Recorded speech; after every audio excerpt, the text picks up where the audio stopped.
agenda behind this whole coronavirus. What can we learn?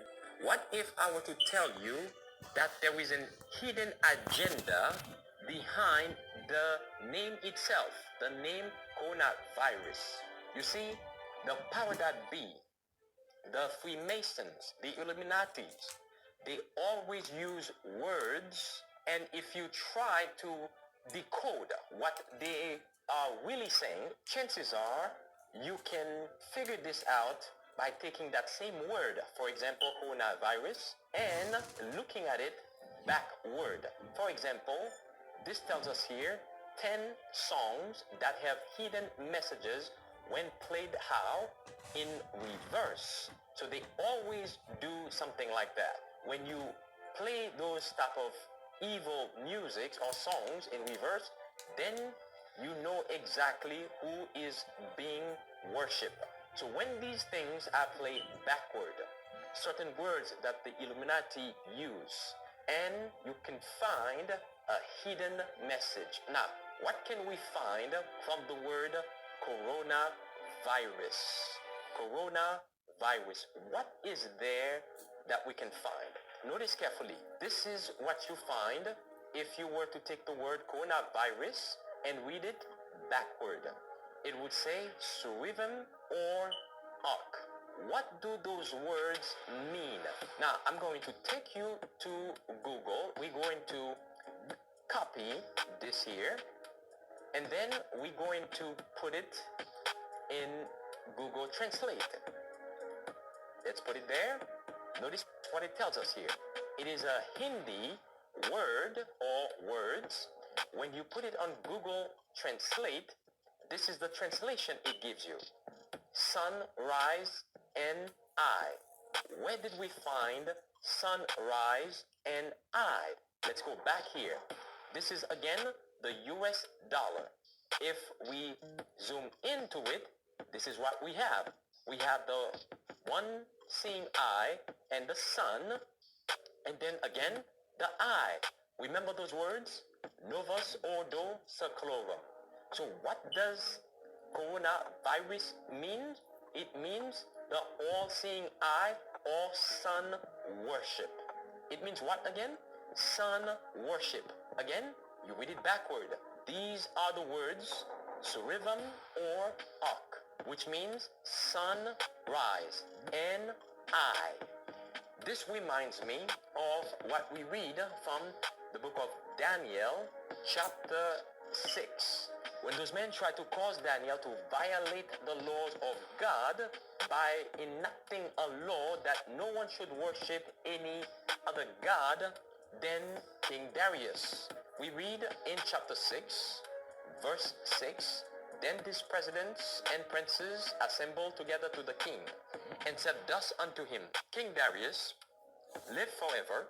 For the presidents of the kingdom, notice, the governors, the principals, the princes, the counselors, and the captains have consulted together to establish a royal statute and to make a firm decree that whosoever shall ask a petition of any god or man for 30 days, save of thee, O king, he shall be cast into the den of lions.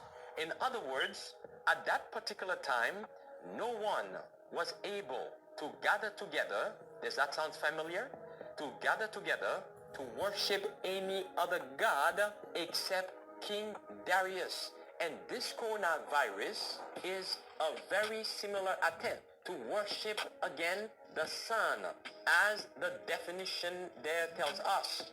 The sunrise, the eye, the one seeing eye, which is Lucifer, that is being worshipped. That's the reason why they have put the churches on lockdown.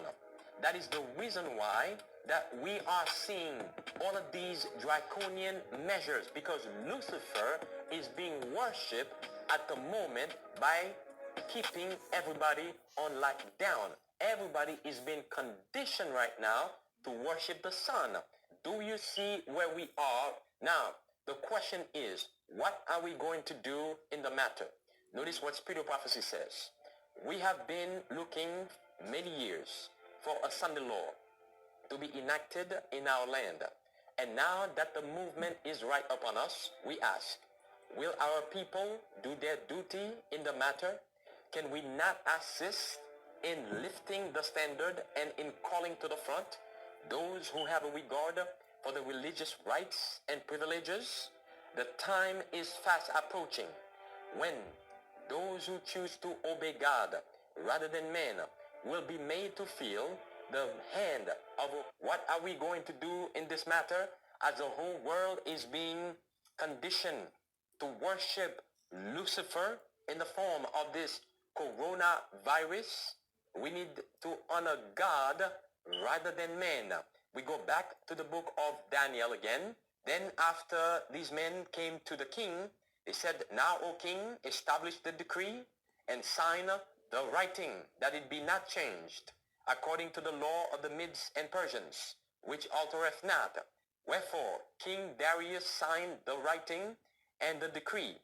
Now, when Daniel knew that the writing was signed, he went into his house, and his windows being open in his chamber toward Jerusalem, he kneeled upon his knees 3 times a day, and prayed and gave thanks before his God, as he did aforetime.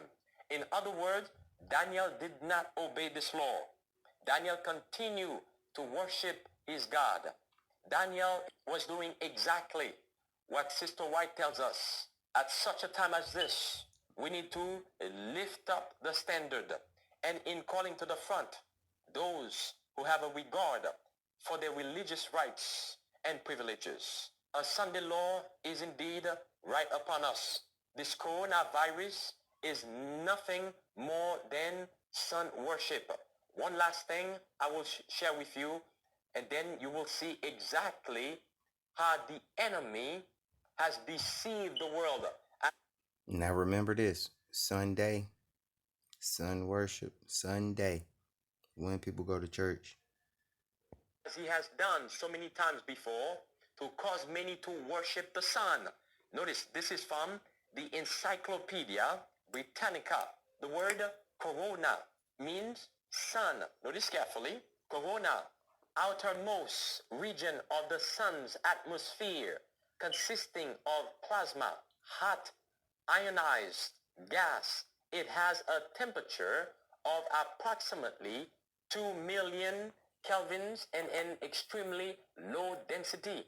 The corona continually varies in size and shape as it is affected by the sun's magnitude field.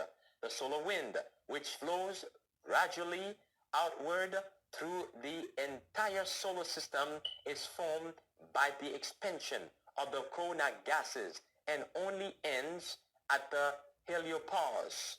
In other words, brothers and sisters, we are here.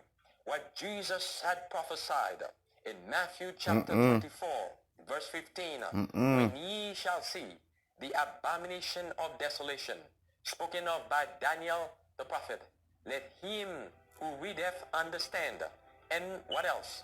Let not those who are in Judea come back to the city, flee to the mountains. I appreciate y'all. I'll get back with you. I just figured I'd show you this one right here.